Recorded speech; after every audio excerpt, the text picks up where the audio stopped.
Olá, eu sou o Dr. Romualdo Sanches Calvo Filho, advogado criminalista, tribunal do júri já por mais de 30 anos. Nós somos aqui do escritório Sanches Calvo Advogados e hoje iremos aí contemplar, com mais um vídeo sobre o Tribunal do Júri, os colegas de todo o Brasil, colegas advogados, advogadas que atuam ou desejam atuar na advocacia criminal, especialmente nessa mais que secular instituição do Tribunal Popular, do Tribunal do Júri.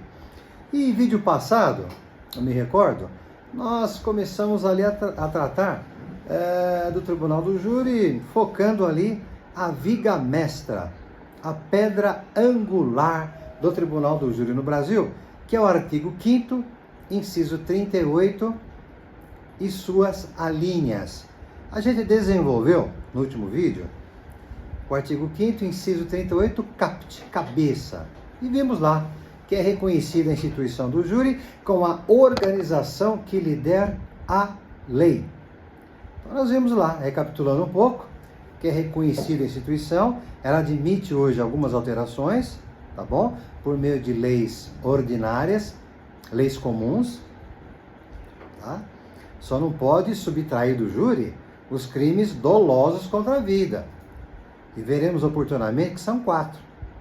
É o homicídio, induzimento, instigação, auxílio a suicídio, infanticídio e aborto. Esses 4 crimes, portanto, não podem ser subtraídos da competência originária do Tribunal Popular, do Tribunal do Júri.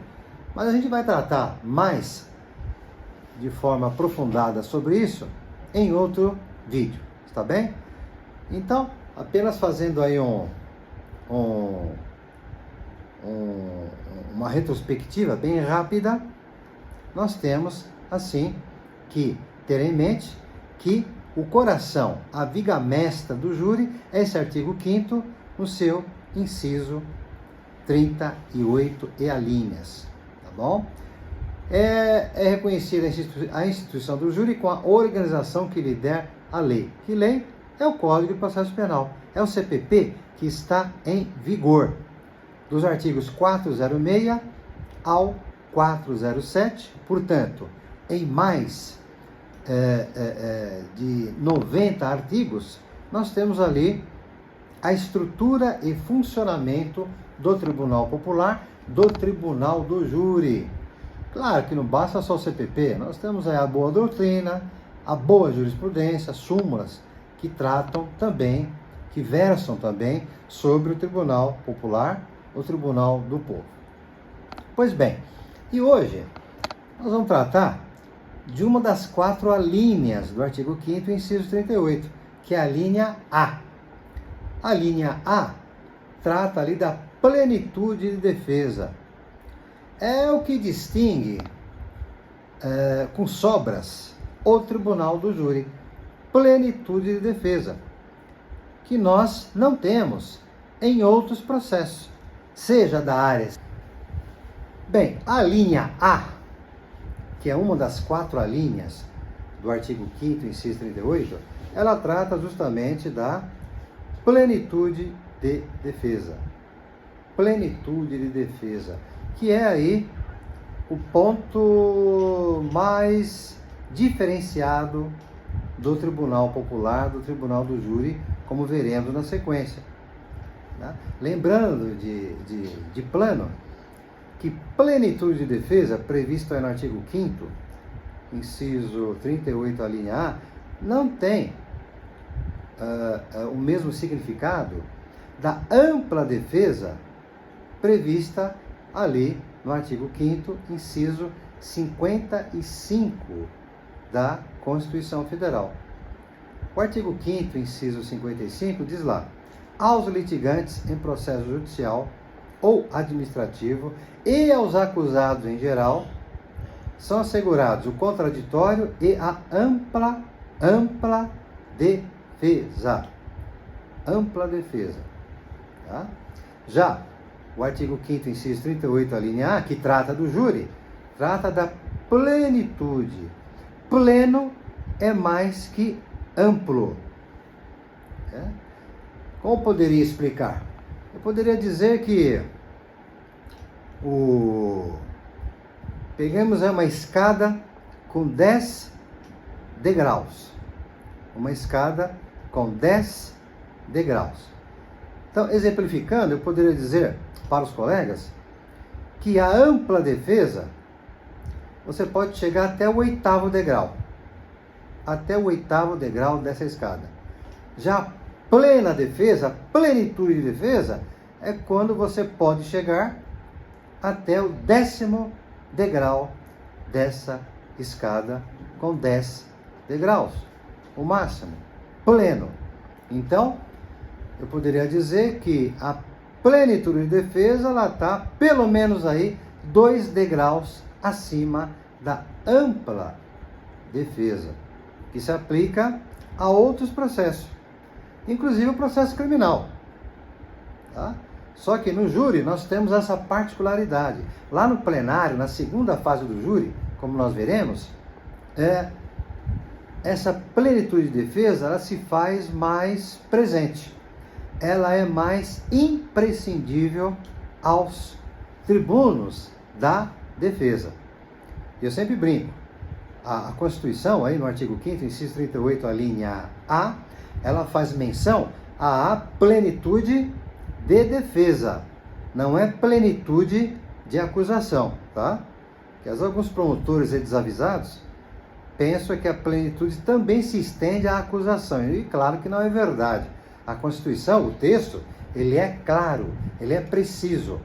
Plenitude da defesa, do defensor, do tribuno, tá? Que exerce a função de patrocinar a defesa de um réu no plenário do júri, na segunda fase do Tribunal Popular, do júri. Perfeito? Então, eis aí a grande distinção entre plenitude e ampla defesa. Tá? Em termos práticos, nós poderemos afirmar, para iniciar, ainda mais um diferencial entre ampla defesa e plenitude de defesa, que na plenitude você pode ter uma atuação que você não poderia ter na ampla defesa. Você não poderia ter na ampla defesa. Exemplifico e pego alguns casos que nós tivemos aqui no escritório. Tive um caso em que um caso aí de um homicídio passional, tá? E a nossa tese era negativa de autoria, o cliente negava a participação nesse crime de homicídio, negava, e nós então, ao longo dos debates, ao longo da nossa fala no plenário de júri, nós tivemos ali a oportunidade de reproduzir lá no plenário uma música de uma dupla sertaneja aí, né, que se chama Rabo de Saia. Né? Então nós reproduzimos essa música, cuja letra ia ao encontro da nossa tese defensiva, no sentido de afirmar aos jurados que a vítima, em razão da sua conduta licenciosa, da sua conduta atrevida, ousada, fosse com mulheres solteiras ou comprometidas, né, fazia com que ele tivesse na cidade inúmeros desafetos, inimigos mesmo, inclusive pai de alunas. Então, por esta música, né, Vitor e Léo, Rabo de Saia, então a gente pôde ali exercitar essa plenitude de defesa, que numa audiência comum, criminal, civil, comercial, etc., você não poderia, com toda essa folga, com toda essa franquia, oportunidade, fazer. Já no plenário do júri, como estamos lidando com leigos, os jurados, os 7 jurados que compõem o conselho de sentença, de regra, eles são leigos, isto é, não tem conhecimento jurídico, pode um ou outro ter, pode um ou outro ser bacharel em direito, pode um ou outro ser advogado, advogada, mas não é a regra. A regra geral é que o conselho de sentença seja composto de pessoas leigas, fora da área jurídica. A dona de casa, o bancário, o enfermeiro, o torneiro mecânico, o pipoqueiro, o garçom, o comerciante, o arquiteto, o engenheiro, o médico, etc. Então, eles não têm esse conhecimento básico da lei, da Constituição, do Código de Processo Penal, do Código Penal, enfim. Então, essa plenitude de defesa se presta a levar ao conhecimento deles de maneira mais simples, mais objetiva, mais clara, tá? A tese ou teses defensivas que você deseja seja por eles, jurados, acolhida. Né?